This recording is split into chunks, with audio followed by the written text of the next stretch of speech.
34వ అధ్యాయం 1-2 వచనాలు. కీర్తన గ్రంథం 34వ అధ్యాయం 1-2 వచనాలు. నేను ఎల్లప్పుడూ యెహోవాను సన్నిధించెదను, నిత్యము ఆయన కీర్తి నా నోట నుండును. యెహోవాను బట్టి నేను అతిశయించుచున్నాను, దీనులు దానిని సంతోషించుదురు. ప్రార్థన చేసుకున్నాం. వాళ్ళ సమయం వరకు మమ్మల్ని విడిగా ప్రేమించిన మా పేరు వాళ్ళకి ఈ అమూల్యమైన శ్రేష్టమైన పాదాలకు వేలాది స్తుతులు సమర్పించుకుంటున్నాం. దేవా, ఈ ఉదయకాల సమయంలో గడిచిన కాలం అంతా మీ క్షేమంతో మీరు మమ్మల్ని భద్రం చేసుకొని మరొకసారి మమ్మల్ని తండ్రి మీ సన్నిధిలో కనపరిచిన విధానానికి వందనం తెలియజేసుకుంటున్నాం. ఈ ఉదయకాల సమయంలో నీ భాష నిలబడుచున్నట్టు మీరు జ్ఞాపకం చేసుకుని తండ్రి, నీ పిల్లలుగా ఈ భూమి మీద మేము వేటి వరకు ఆశపడుతున్నామో వాటిని మాకు బయటపరచు. మనుషులకు అవసరమైనటువంటి ఏవైతే ఉత్తమంగా ఉన్నావో వాటిని విడుటకును గ్రహించుటకును వాటి ప్రకారం నడుచుకుంటూ కృపను గ్రహించుకోండి. క్రీస్తు వారి కాలం గడుచున్నాను తండ్రి. క్రీస్తు నన్ను ప్రేమ దేవతలారా అందరూ బాగున్నారండి. అంకుల్ 50% చెప్పేశారు నేను చెప్పవలసినవి. అదే ఆరాధన సిద్ధపడి చెప్పాడు, చెప్పాల్సిన వాటిని 50% మీకు చెప్పేశాడు. రండి మాట మరొకసారి చూద్దాం. కీర్తనల గ్రంథము 34వ అధ్యాయము 1-2 వచనాలు. నేను ఎల్లప్పుడూ యెహోవాను సన్నిధించెదను, నిత్యము ఆయన కీర్తి నా నోట. ఈ వచనంలో మనం 2 మార్కులు మనం ధ్యానంలో తీసుకుందాం. మొదటిది నేను ఎల్లప్పుడూ, రెండవది నిత్యము. ఈ రెండు ఒకేలా ఉన్నాయి కదా.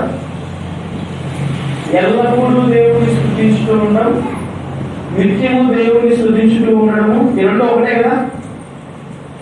అంటే టైం పీరియడ్ లేదు. పలానా సమయంలో నేను దేవుని ఆరాధిస్తాను, పలానా టైంలో నేను మరి ప్రభు సన్నిధిలోకి వచ్చి ఆరాధిస్తాను అనేటువంటి మాటలు దావీదు గారు చెప్పడం లేదు. ఆయన ఏమని చెప్తున్నాడంటే ఎల్లప్పుడూ నిత్యము ఆయన ఆరాధిస్తున్నాడు అని చెప్తున్నాడు. ఈరోజు మనం చెప్పగలం అన్నమాట. నేనైతే చెప్పలేదు, నేనైతే అర్హుడిని కాదని. మరి మీరు మిమ్మల్ని మీరు యోచించుకోండి. మనం చదవబడినటువంటి లేఖన భాగం దావీదు గారు అంత సులువుగా రాయలేదు. ఎలా అంటే ఆదివారం వచ్చింది కాబట్టి పాట పాడాలని ఆయన అనుకోలేదు, కానీ ఆదివారం వచ్చింది కదా అని మందిరంలో కనపడాలని ఆయన అనుకోలేదు. కానీ ఆయన రాసినటువంటి ఈ మాటలు మనం చదవగలిగితే, ఈ మాటలు ఆయన ఎక్కడ రాశాడు, ఏ సందర్భంలో రాశాడని మనం ఆలోచిస్తే నిజంగా మన మనసు చాలా కష్టపడుతుంది. దావీదు గారు అన్న మాట నేను ఎల్లప్పుడూ ఏమో అని సన్నిధించుదును. ఏమమ్మా నువ్వు రేపు కలుగు తీరానికి వస్తావా? వస్తానన్నా. నేను ఆ మాట ఇవ్వలేదుగా, నువ్వు చెప్పేటువంటి వస్తాను. మళ్ళీ ఒక వ్యక్తి వస్తాడు, ఏమమ్మా కలుగు తీయడానికి ఏమన్నా వస్తాడని మేము ఏం చెప్తుంది? ఏం చెప్తుందండి? వస్తానంటారా? లేదా ఇప్పుడే వెంకమ్మ లేక సుబ్బారెడ్డి వచ్చి పిలిచాడు, అతను నేను వస్తానని చెప్పాను, నీకు నేనేం చెప్పగలను? వస్తానని చెప్పలేదు. దావీదు గారు అన్నారు నేను ఎల్లప్పుడూ. కీర్తనల గ్రంథం 34వ అధ్యాయం 1 వచనం. నేను ఎల్లప్పుడూ యెహోవాను సన్నిధించుదును, నిత్యము ఆయన కీర్తి. ఎప్పుడట అసలు ఈ సంభవం అనేది ఏమండి? ఎల్లప్పుడూ దేవుని ఆరాధించడం అది సులువా? అది తగ్గుతుందా? అసలు ఆ పని అవుతుందా? అంటే దావీదు ఈ మాటలు రాసినప్పుడు ఎలా ఉందని తెలుసా, తన సందర్భం ఎలా ఉందని తెలుసా, తన పరిస్థితులు. యుద్ధము యెహోవాదని దావీదు గొలియాతును చెప్పాడు.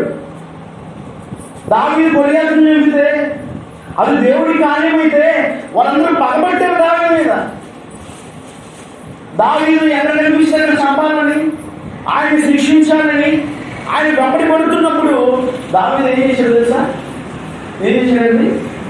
పారిపోయాడు, తరవబడ్డాడు. అలా తన సొంత దేశం నుంచి దావీదు తరవబడిన తర్వాత అర్థమవుతుంది కదా మీకు? ఏమండి? కొద్ది నిమిషాలు ముగిస్తాను. ఇలా దావీదు తన సొంత దేశం నుండి తరవబడిన తర్వాత ఇస్రాయేలు అనే దేశానికి వెళ్తాడు. ఆ దేశానికి వెళ్ళినప్పుడు దావీదు ఆ దేశపు రాజు పిలుపడినప్పుడు రాజు ఏం చేస్తాడో తెలుసా? ఈ దావీదు చాలా సుందరవుతుంది తెలుసా మీకు? బైబిల్ పండితులు చెప్తారు దావీదు అంటే చాలా అందగాడట, సుందరమైన రూపం గలవాడట. ఆయనను చూడగానే ఒక శూరుడు చూసినట్టుగా, ఒక వీరుడు చూసినట్టుగా కాకుండా దేవుడి కుమారుడిగా, దేవుడి లక్షణాలు కనిపించేటువంటి ఒక దైవ కుమారుడిగా కనిపిస్తున్నాడని దైవ పండితులు చెప్తారు, వాక్యించినటువంటి గొప్పలు చెప్తారు. ఈ దావీదు తన దేశం నుంచి తరిమి వేయబడి ఆ యొక్క దేశానికి వెళ్ళినప్పుడు ఆ రాజుని చూసి ఆయన చూడగానే దేవుడి కుమారుడిగా దైవ ప్రవక్తిగా ఉన్నాడని చెప్పి ఆ దావీదు ఏం చేస్తున్నాడని తన ఆస్థానంలో తీసుకుని వెళ్ళిపోతాడు. ఏమండి? అలా ఆ యొక్క రాజు ఆస్థానంలో అతను కూడా ఉన్నప్పుడు ఇక అందరూ దావీదు అనుకోనే ఉంటారా? ఉండరు కదా, ఎవరో ఒకరు ఉంటారు. అలానే దావీదు చేసినటువంటి పనులన్నిటినీ కూడా ఆ యొక్క దేశం రాజుకి ఎవరో ఒకడు, దావీదు అంటే అసహ్యం కలిగిన వాడు, దేవుడి మాటలను అడ్డు వేసేటువంటి సాతాను యొక్క మనసు కలిగిన వాడు వెళ్ళి ఆ దేశం రాజు చెబుతాడు. ఏమని తెలుసా?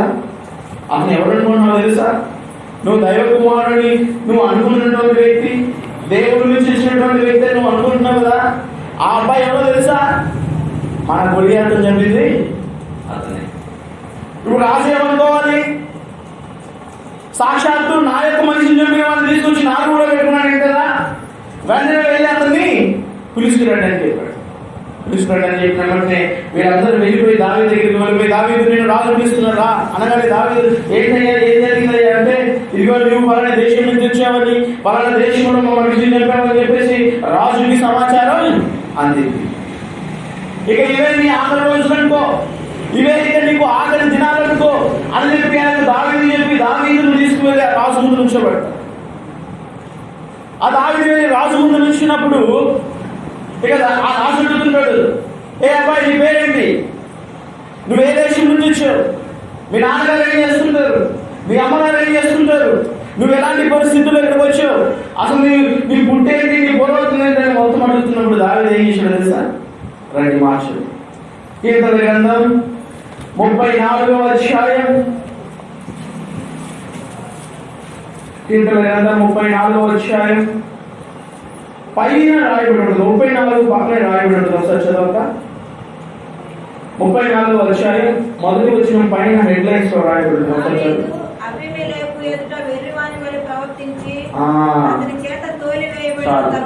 ఇప్పుడు దావీదు రాజు ఏం చేశాడట?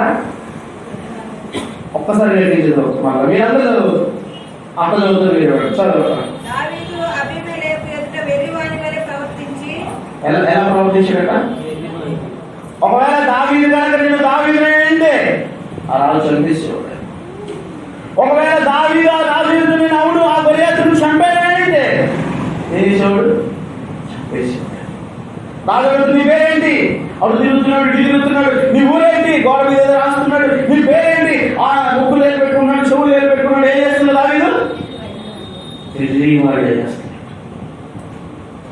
ఈ వేరే వాళ్ళని ఆస్థానంలో తెచ్చింది తీసేసి నీ దేశం నుంచి బహిష్కరించు. తన సొంత దేశం నుండి దావీదు వేరేయబడ్డాడు. ఆ యొక్క మిత్ర దేశంలో తన సొంత దేశం దాటిపోయి సేవ తీర్చుకుందామని వచ్చిన ఆ దేశంలో వేయబడ్డాడు. ఇలా తోసివేయబడ్డ తర్వాత వెళ్ళి ఒక కొండ గృహాలలో తలవాల్సింది. అలాంటి భయంకరమైన పరిస్థితుల్లో దావీదు అంటున్న మాట ఏంటో తెలుసా? అలాంటి సొంత దేశం వెలివేయబడింది, అలాగే చేరే దేశం నుండి వెలివేయబడ్డాడు. అతను ఎక్కడికి వెళితే అక్కడ అతన్ని చంపాలని మనుషులు పొంచి ఉన్నాడు. అయితే ఇతను మనుషులు ఎవరు లేని ఒక కొండ గృహంలో ఉంటూ ఆయన అంటున్న మాట ఏంటో తెలుసా? ఇప్పుడు చదవండి. కీర్తన గ్రంథం 34వ అధ్యాయం మొదటి వచనం. నేను ఎల్లప్పుడూ యెహోవాని ఈరోజు మనం అనగలము. ఏమమ్మా మరి పోయిన ఆదివారం రాలేదంటే ఏవో ఇబ్బందులు, ఏవో సమస్యలు, ఏమయ్యా మరి ఆరాధనకు అందుకోలేదంటే వెలికి కొనసాగులు, ఇక ఏవేదో వస్తూ ఉంటాయి. అంటే మనం ప్రభువుని ప్రతి క్షణము ఆరాధించే వారికి ఉండలేం. కానీ దావీదు తన జీవితంలో ఏం చేస్తున్నాడంటే కఠినమైన పరిస్థితుల్లో, బాధాకరమైన పరిస్థితుల్లో తన మనస్సు కూడా ఆ బాధాకరమైనటువంటి బాధలు తీర్చుకోవడానికి ఎవరు లేనటువంటి ప్రదేశంలో కూడా ఆయన ఏం చేయడానికి ఇష్టపడాడంటే ప్రభువుని ఆరాధించడానికి ఇష్టం. కింద వచ్చిన దేవుడు పిల్లరా, రెండో వచ్చిన యెహోవాను బట్టి నేను అతిశయిస్తున్నాను. చాలు దావీదు జీవితం అండి. మీరు గమనించినట్లయితే దావీదు తన బ్రతుకుకాలం అంతా సుఖాన్ని అనుభవించలేదు తెలుసా. ఒకసారి రాజులకు అప్పగించబడి తన భార్యని తన పిల్లల్ని అందరినీ ఆ బందీగానం తీసుకుని వెళ్ళిపోతారు. కట్టు పరిస్థితిలో ఉంటాడు, దుఃఖమైన బాధలో ఉంటాడు. వీటన్నిటిలో కూడా దావీదు ఏం చేశాడంటే యెహోవాను ఏం చేశాడైనా చదవమాట. 34 యెహోవాను బట్టి నేను అతిశయించుచున్నాను. ఒకవేళ నీకే కనుక ఒక గట్టి సమస్య ఎదురైతే దేవుడు మనం అతిశయించగలమా? ఆయన ఆశ్రయించగలమా? ఆయన సన్నిధికి మనం చేరగలమా? దేవుడు వీటిలారా, దేవుడి మాటలు ఎంత చక్కగా మనతో మాట్లాడుతుంది. అవి మనుషులు మాట్లాడేటువంటి మాటలు కాదు, కానీ అవి ఆత్మ సంబంధమైన మాటలను ఎప్పుడు అందుకుంటుంటాడు. మనుషులు మాట్లాడే మాటలు ఎలా ఉంటాయంటే, ఒక వ్యక్తి తన యజమానుడి దగ్గర పనిచేస్తున్నప్పుడు తన యజమానుడు తనకి ఒక బహుమతి ఇచ్చినప్పుడు తను ఏం చేస్తాడు? సంతోషిస్తాడు. ఒక తండ్రి తన కొడుకుకి ఒక బహుమానం ఇచ్చినప్పుడు కొడుకు ఏం చేస్తాడు? సంతోషిస్తాడు.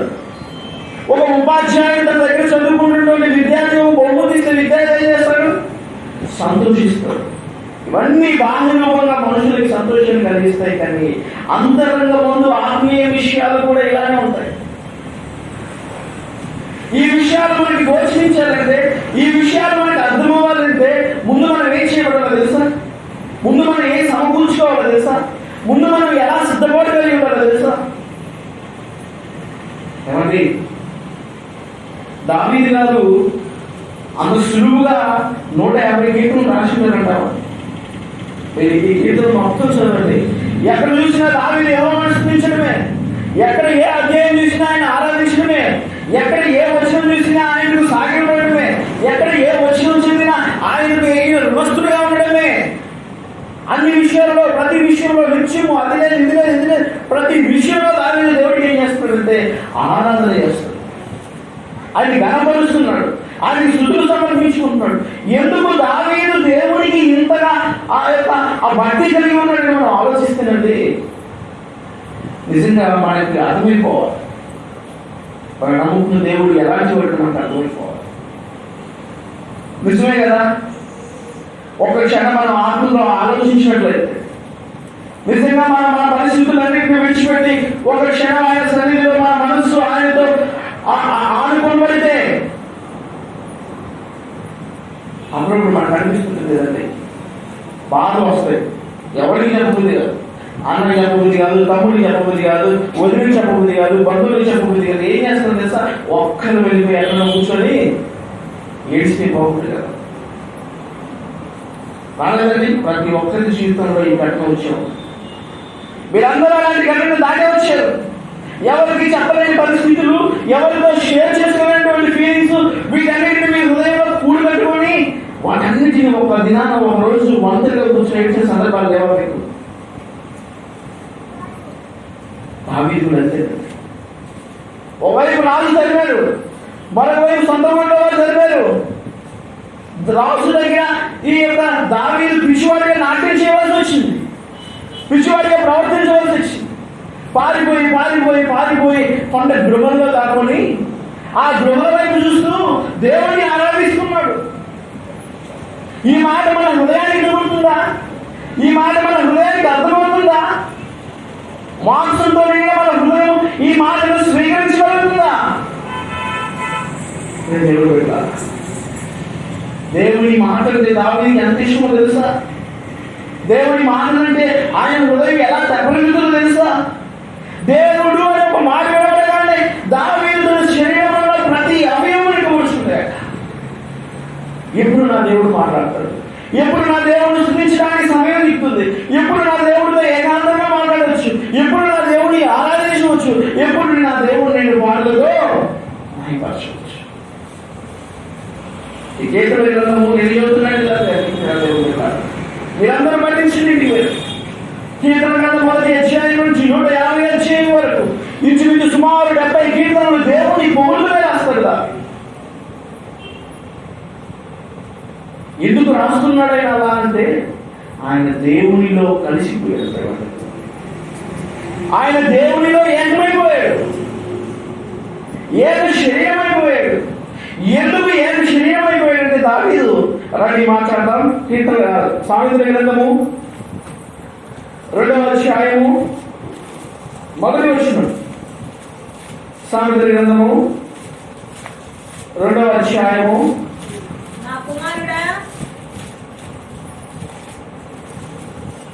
మొదటి వచనం. నా కుమారుడా, నీవు నా మాటలు అంగీకరించి నా ఆజ్ఞలను ఎంత దాచుకునేదా. పరలోకం దేవుడు ఆ యొక్క మాట్లాడుతున్న సంభాషణ మీరు చాలా జాగ్రత్తగా ఆలోచించగలిగితే మొదటి వచ్చిన ఆయన ఎవరు పిలుస్తున్నాడు? నా కుమారుడా, నీవు నా మాటలను అంగీకరించి నీ హృదయంలో ఉంచుకునేదా. ఇప్పుడు చెప్తారండి ఈ మాట మీద. ఇప్పుడు నేను సపోజ్ నాకు కూతురు పుట్టింది లేదా కొడుకు పుట్టాడు అనుకున్నాను, రేపు చాలా అంటారు, వస్తారా? వస్తారు. సరే, మీరు ఎవరైనా ఒకరు ఆ పాపకు తెలియని వాళ్ళు వచ్చి ఇట్లా రామంటే వస్తుందా? మీరేమని పిలుస్తారు? పాప అని పిలుస్తారు, లేదా పేరుంటే అరుణోదయ అని పిలుస్తారు. నేను ఎలా పిలుస్తాను? వాళ్ళు నా కొడుకండి, ఇవి నా కూతురండి. మీరు గమనించండి, దేవుడు తన వాక్కు బయలుపరుస్తున్నాడు. నా కుమారుడా అని భయపడింది మాట. మనుషుల హృదయానికి అర్థమవుతుందా? ఒక సంబంధాన్ని మనిషికి దేవుడికి మధ్య ఏర్పాటు చేస్తున్నాడు. నీకు ఆయనకు మధ్య ఒక సంబంధం ఉంది. ఈ లోకంలో భర్త భార్యను ప్రేమించినట్టుగా, ఈ లోకంలో తండ్రి కుమారుని ప్రేమించినట్టుగా, ఈ లోకంలో ఆ యొక్క పిల్లల మధ్య సంబంధం ఉన్నట్టుగా దేవుడు నీకు దేవుడికి మధ్య ఏమిటాడు? ఒక సంబంధాన్ని వచ్చాడు. తెలుసా? ఇటీవలే వార్తలు వచ్చింది, ఒక మిలిటరీ అతనట 42 సంవత్సరాల వయసులో ఒక ఆమెను ప్రేమించి వివాహం చేసుకున్నాడు, ఇష్టపడి. ఆమె ఏ సంవత్సరాలు తెలుసా? 16 నుంచి 18 సంవత్సరాలు. అతనికి ఎంత వయసు? 42. ఈమెకి ఎంత వయసు? 16 నుంచి 18 వరకు. చూడండి ఎంత వ్యత్యాసం. ఇష్టపడి పెళ్లి చేసుకున్న తర్వాత ఏం చేశాడు తెలుసా? ఆమెని ఒక 5-6 సంవత్సరాల వరకు కాపురం చేసిన తర్వాత అతను మిలిటరీ అతను కాబట్టి మళ్ళీ ఉద్యోగానికి వెళ్ళిపోవాల్సి వచ్చింది. ఈ 5 సంవత్సరాలు ఆ లోపల డ్యూటీ వేశారు. ఆ లోపల తన ఇంట్లోనే ఉంటూ సంసారం సాగిస్తూ 8 మంది పిల్లలు అన్నాడు. 5 సంవత్సరాల్లోనే 8 మంది పిల్లలు అన్నాడు. 8 మంది పిల్లలు అన్న తర్వాత 8 మంది అనుకోవాలి, కమల పిల్లలు పుట్టారు మధ్యలో. మళ్ళీ 5 సంవత్సరాలు 8 మంది ఎక్కడ ప్రశ్న వేసుకున్నాను. 8 మంది పిల్లలు కలిగిన తర్వాత ఇతను ఉద్యోగానికి వెళ్ళిపోయాడు. ఈ 5 సంవత్సరాలు తన భార్యతో ఉన్న అనుబంధాన్ని విడిచిపెట్టలేక ఇతను వెళ్ళిన 6 నెలలకి తెలుసా, నేను ఈ ఉద్యోగాన్ని చేయను, నేను నా భార్యతో ఉండడం ఇష్టం అని చెప్పేసి తను వాళ్ళ భార్య కోసం మళ్ళా తిరిగి వచ్చాడు.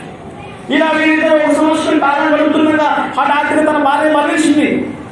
మరణించిన వెంటనే తన పిల్లలందరికీ కబురు పంపాడు. అందరు పంపిన తర్వాత అందరూ విషయంలో ఏం చేశారు తెలుసా? ఇక అందరూ చేసి ఆ భార్యను తీసుకెళ్లి సమాధి కార్యక్రమం చేసేసారు. సమాధిలో పెట్టిన తర్వాత మళ్ళా వాళ్ళ తండ్రి ఇంటికి తెచ్చిన తర్వాత ఏడుస్తుంది, అయ్యో నా భార్య, అయ్యో సుమతి, నేను విడిచిపెట్టి ఉండలేకపోతున్నాను, ఇన్నేళ్ళ మన అనుబంధం విడిచిపెట్టిపోయింది, నేను బ్రతకలేను, నేను చచ్చిపోతానని చెప్పి ఆ నైట్ వెళ్ళి ఆ సమాధి కడబడుతున్నాడు. ఇదేంటి వాళ్ళ బంధువులు వచ్చి ఇదేంటి ఇంట్లో అని చెప్పి వెతుక్కుంటూ వెళ్ళిపోతే అతను ఎక్కడ ఉన్నాడు? తన భార్య సమాధి పక్కన కాలేజీ పడుకున్నాడు. ఏం చేస్తుంది? ఈ మంచి పద్ధతి కాదయ్యా, ప్రతి ఒక్కరూ చనిపోవస్తుంది, అందరూ మట్టిలో పెట్టవలసిందే, ఇది మంచిది కాదు రా అని వాళ్ళ బంధువులందరూ అతను తీసుకుని షిప్లో పెట్టేశారు. తర్వాత బంధువులు ఇంట్లో వెళ్ళిపోయారు. వెళ్ళిపోయిన వెంటనే మనుషులు ఏం చేసి తెలుసా? తన భార్య మీద ప్రేమ చచ్చిపోలా, తను మరణించిందని జీర్ణించుకోలేకపోయాడు. తన బంధువులు చెప్పినా తన పిల్లలు చెప్పినా కదా వెంటనే వాళ్ళందరూ వెళ్ళిపోగానే ఇతను వెళ్ళిపోయి ఆ శ్మశానంలో తన సమాధిని తొవ్వి ఆ శరీరాన్ని తీసి తెలుసా, విలువైనటువంటి తోలు తీసుకొచ్చి తన భార్య రూపాయన చేసి ఆ యొక్క తోళ్ళు ఆమెను పెట్టేసి కుట్టేసేసాడు. కుట్టేసి ఆ శవాన్ని తెచ్చుకొని ఇంట్లో మంచం మీద పెట్టుకొని రోజు పడుకున్నాడు, కాలేజీ చేసి 2 రోజులైంది, 3 రోజులైంది, వాసన వస్తుంది, చెండు కొడుతున్నాడు. ఎండ కొట్టినా కానీ ఆ కప్పులు విడిచిపెట్టినాడా, పక్కింటికి వాచింది, ఆ పక్కింటికి వాచింది. చూసేది అందరూ చూసేది, ఏది ఏముంది ఇంట్లో ఈ వాసన ఏంటని తిరిగి చూస్తే ఏదో బొమ్మ మనసు మీద ఉంది. ఇతను తన మీద కాలు పెట్టి పడుకోవాలి. ఇదేదో ఒక మంచి పద్ధతి కాలేదని తన బంధువులకు ఫోన్ చేశాడు. వాళ్ళందరూ వచ్చారు, ఏమైనా బొమ్మ ఏంటి చూపి అని కానీ ఒక దయ్యాన్ని లోపల కూలిపోయినా ఇదిగో వీటి యొక్క సంబంధం అంటే పెళ్లి చేస్తున్న వరుక్షమే భార్య విడిచిపెట్టే సంబంధం కాదండి. నీవు నీ భర్తను ప్రేమించి పెళ్లి చేసుకొని కొన్ని రోజుల తర్వాత నాకు వంశులని పరాయి పురుషుల దగ్గరికి వెళ్ళేటువంటి బంధం కాదండి. ఆయన అంటున్నాడు, నా కుమారుడా, దేవుడు మనుషులతో సంబంధాలు కలిగి ఉన్నాడంటే ఆయన ఎలాంటి సంబంధం కలిగి ఉన్నాడంటే దావీదు దేవుడిని విడిచిపెట్టకుండా ఉండడానికి గల కారణం ఏంటంటే ఆయనతో సంబంధం ఏర్పడింది. అది ఎలాంటిదంటే ఇహలోకంలో భార్య విడిచిపెట్టే భర్తలా కాదు, భర్త విడిచిపెట్టే భార్యలా కాదు, తల్లిని విడిచిపెట్టే పిల్లలాంటిది కాదు, పిల్లలు విడిచిపెట్టే తల్లిని కాదు, కానీ అది అమరత్వంతో కూడినటువంటి. అందుకే దావీదు విడిచిపెట్టారు. దేశం పోయింది, అధిపతులు పోయారు, బంధువులు పోయారు, స్నేహితులు పోయారు. ఇటు చూస్తే రాయి, అటు చూస్తే రాయి, ఎంత చూస్తే రాయి, అంతా కొండలే. అయినా ఏం చేస్తాను, ఆరాధిస్తాను. ఎల్లప్పుడూ నిత్యము నేను నా తండ్రిని ఏం చేస్తాను, ఆరాధిస్తాను. కారణం నా ఆత్మ దేవుని ఆత్మలో కలిసిపోయింది, నా ప్రాణం దేవుని ప్రాణంలో మెలివేసుకుంది. అది విడదీయలేనటువంటి బంధంగా దేవుడు దావీదును అనుగ్రహించాడు. అందుకే దావీదు తన బాధల్లో దేవుడు విడిచిపెట్టాల, దావీదు తన కష్టంలో దేవుడు విడిచిపెట్టాల, దావీదు తన ముందు దుఃఖంలో దేవుడు విడిచిపెట్టాల. అనుక్షణం దావీదును కాపాడుకుంటూ వచ్చేసరికి దావీదు ఏమన్నాడు తెలుసా, అయ్యా నీ ఎదుట నా పాపములు నేను ఒప్పుకుంటున్నాను, నీ ఎదుట నా సమస్యలన్నిటిని నేను ఒప్పుకుంటాను, బయట చేసుకుంటున్నాను. ఎందుకంటే నీ దగ్గర దాచేటువంటి యంత్రం నా దగ్గర, నిన్ను కనుమరుగు చేసుకునేటువంటి పరికరం ఈ భూమి మీద మనుషులు కనిపించలేదు. అందుకే నేను ఏం చేస్తాను తెలుసా, సిగ్గు తెచ్చుకోకుండా, సిగ్గుపడకుండా నేను నీ ఎదుట నా పాపములు ఒప్పుకొని పరిశుద్ధుడిగా నీతో కలిసిపోవడానికి ఇష్టం.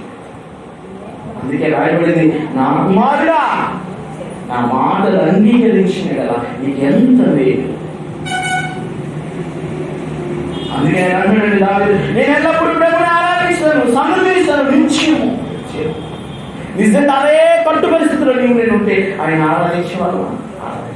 కారణం ఏంటంటే నీవు దేవుడి సంబంధం అని గుర్తెరగటం లేదు, దేవుడి ప్రాణాత్మ దేహం అని గుర్తెరగటం లేదు, దేవుడే నీ తండ్రిని, దేవుడే నీ బంధువుని నీవు నేను ఏం చేస్తున్నాడు, మర్చిపోయాడు.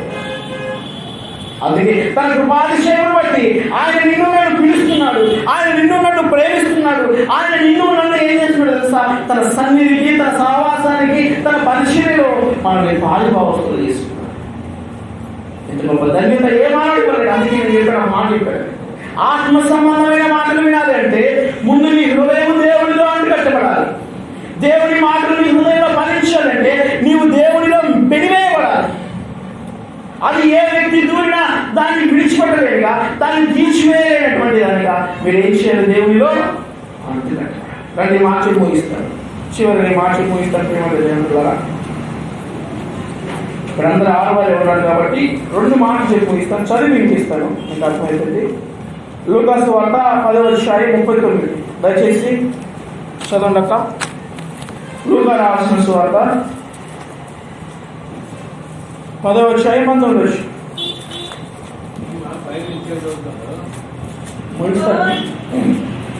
రెండు మాటలు చెప్పేసి ముగిసేస్తాం. సరే, లూకాసు వార్త 10:19. ఇదిగో మెరుపు వలె ఆకాశం నుండి, ఇదిగో పాములను తేళ్లను తొక్కుటకును శత్రు బలమంతటి క్షమించండి దేవుడులారా. లూకాసు వార్త 10:39. ఆమెకు మరియా అని ఒక సహోదరి ఉండెను. ఈమె యేసు పాదముల యొద్ద కూర్చుండి ఇప్పుడు మీరు చాలా మీరు ఎవరు చదవాల్సిన పని లేదు. మీరందరూ నాకు చూడండి, 2 మార్చి ముగిస్తున్న టైం అయిపోయింది. మాట్లాడతాను. ఆమెకు మరియాను సహోదరుడు నేను ఆమె యేసు పాదాల యొద్ద కూర్చుండి చదువుక ఆయన బోధన వినుచుండెను. మార్త విస్తారమైన పని పెట్టుకొనుట చేత తొందరపడి ఆయన యొద్దకు వచ్చి ప్రభువా నేను ఒంటరిగా పనిచేయటం నా సహోదరి నన్ను విడిచిపెట్టినందున నీకు చింత లేదా? నాకు సహాయం చేయమని చెప్పు. నాకు సహాయం చేయమని ఆమెతో చెప్పుమని. అందుకు ప్రభువు మార్తా నీవనేకమైన పనుల గురించి విచారం కలిగి తొందరపడుచున్నావు కానీ అవసరమైనది చాలా జాగ్రత్త. ఇది మీకు ఉపయోగపడే అన్నమాట. 2 మాటలు చెప్తారు. నేను చెప్పిన ఇంకొక మాట ముగిస్తాను. మీకు ఉపయోగపడే ఆడవాళ్ళు. ఇక్కడ ఒక స్త్రీ గురించి దేవుడు సెలవిస్తున్నారు. పేరు మరియా. ఈ మరియా యేసు తల్లి కాదు, ఓకేనా? బైబిల్లో మరియా అనేటువంటి 2 స్త్రీలు ఉన్నారు. ఒకళ్ళు మన రక్షకునికి జన్మనిచ్చిన తల్లి అయితే ఈమె ఇంకొక. యేసు ప్రభు ఆ యొక్క గృహంలోకి ప్రవేశించినప్పుడు ఈ మరియా ఏం చేస్తుంది? యేసు పాదాల యొద్ద గమనించింది. మరొక ఆమె కూడా చూస్తుంది. ఆ పేరు ఈమె చేస్తుంది? వచ్చినటువంటి రక్షకుడికి ఏం పెట్టాలి, ఏం చేయాలని చెప్పేసి ఈమె కూడా పరిచయ నిమిత్తం ఆలోచిస్తుంది. అయితే వీరిద్దరిలో దేవుడు ఎవరితో ఏకీపించాడంటే మరింత ఏకీపించాడు. అవును కదా? ఎందుకు మరింత దేవుడు ఏకీపించాడు చెప్పగలరు ఆడవాళ్ళు? ఏమన్నా మీరు నువ్వేమో చెప్పగలవా? పార్టీ దేవుడు ఎందుకు మరి యొక్క ఆ పని ఒప్పుకున్నాడు? మాటలు కనిపెట్టాడు చెప్పండి. ఇది చెప్పంటారా? ఈ యొక్క మత్స్యల పాలన నుంచి ఒవ్వలు తీసుకెళ్ళడానికి బస్సులోనే వెళ్ళొచ్చు, ఆటోలోనే వెళ్ళొచ్చు, లేదు నేను నడుచుకుంటూ వెళ్ళిపోతా, నాకు బలం ఉందంటే నడుచుకుంటూ వెళ్ళిపోవచ్చు. కానీ పరలోకానికి వెళ్ళాలంటే ఎవరు మార్గం? ఒక్క యేసు. ఇంకా నో డౌట్స్. అందులో ఏ రకమైన బస్సులు లేవు, ఏ రకమైనటువంటి రిజర్వేషన్ లేవు, ఏ రకమైనటువంటి ఏసీ బస్సు లేవు. ఒకటే, అదే తెలుసా? యేసు.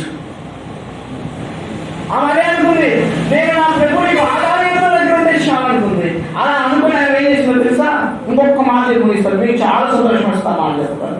మీరు ఇంతవరకు కూడా నాకు తెలిసి వీరుండకపోవచ్చు కూడా. రండి చూద్దాం ఆ మాటని. యోహాను సువార్త 12వ అధ్యాయం 3వ వచనం ముగించేస్తుంది. ఒక్క మాట. యోహాను సువార్త 12వ అధ్యాయం 3వ వచనం. అప్పుడు మరియా, ఇదే లాస్ట్ మాట అండి. అందరికి చూడండి, సంతోషపడతారు. ఈ మాట చదివి వివరించగా నువ్వు సంతోషపడతావు. నేను చెప్తున్న మాట ఇస్తున్నాను. అప్పుడు మరియా మిక్కిలి విలువగల అత్తరు ఒక సేరున్నర ఎత్తు తీసుకొని, నేను అంత చదవలేదు, ఒక అత్తకు తీసుకుని వచ్చింది. ఆ అత్తకు ఒక పేరు పెద్ద పేరు కొడుతుంది. అత్తకు తీసుకొచ్చింది. అత్తకు తీసుకొచ్చి సేరున్నర ఎత్తు తీసుకొని వచ్చి ఆ సేరున్నర అత్త తీసుకుని వచ్చి యేసు పాదములకు పూసి తన తల వెంట్రుకలతో ఆయన పాదములు తుడిచెను. యేసు పాదాలు తుడిచింది. సాకుని ఎప్పుడు చెప్పారు. మరి ఏం చేసిందంటే యేసు పాదాలు కడగడానికి ఏం చేసింది? ఒక అత్తలు తెచ్చింది. ఎంత అత్తలు? సేరున్నర. అవునా? అర్థమైంది అందరికి? ఆ సేరున్నర అత్తలు తెచ్చి ఏం చేసింది? యేసు పాదాలు కలిగింది. యేసు పాదాలు కలిగి తన కొడుకుతో ఏం చేసింది కదా? ఆ సేరున్నర అత్తని విలువేందు కూడా కింద రాశాడు దేవుడు.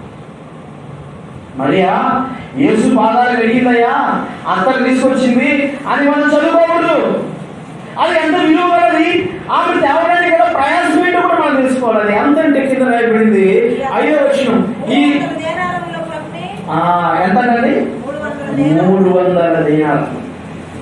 మీరు గమనిస్తేనండి, ఆ రోజుల్లో ఒక రోజు కష్టపడితే 1 దేనారము. ఎంత?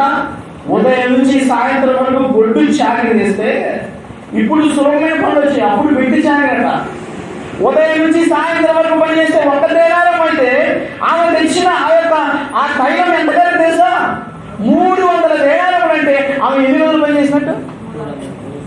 1 సంవత్సర కాలము పనిచేసిన డబ్బులు ఏం చేసి తెలుసా? విలువైన అత్తలు తీసుకొచ్చి యేసు పాదాలకి. ఎందుకు తెలుసా? పూజించదగినవాడు ఆయనే, ఆరాధించదగినవాడు ఆయనే, స్తుతులు అర్పించదగినవాడు ఆయనే. కాబట్టి ఆమె వెలుగు కృతజ్ఞతలు అర్పించు. ఈరోజు దేవుడి సన్నిధి చేసిన నీవు లేదు. ఆ ప్రభుని ఆరాధించడంలో, ఆయన స్తుతించడంలో ఎంత కొలమైనంతో ఆయన ఆరాధిస్తున్నాం. 300 అంటే ఇంచుమించు సంవత్సరానికి 365 రోజులంటే 1 సంవత్సరం కూడా మనం ప్రయాసపడి దాచిన ధనంతో ప్రభు పాదాలు కడిగిందంటే ఆ కింద శిష్యులు అంటారు, ఈ వ్యక్తిని పని చేస్తుందంటే ప్రభు ఏమి వేసుకోలేదండి, ప్రభు అంగీకరించారు. ఎందుకంటే మనం ఆరాధించదగిన అంత శ్రేష్ఠుడు తెలుసా. అందుకే దావీదు తన జీవితంలో ప్రతి క్షణం ఆయన ఏం చేస్తాడు తెలుసా? ఆరాధించకుండా అందమైన అనుకుంటాడేమో కానీ దేవుని స్తుతించడంలో వెలుగు తెలియడని చెప్పేసి మాట ముగిస్తుంది.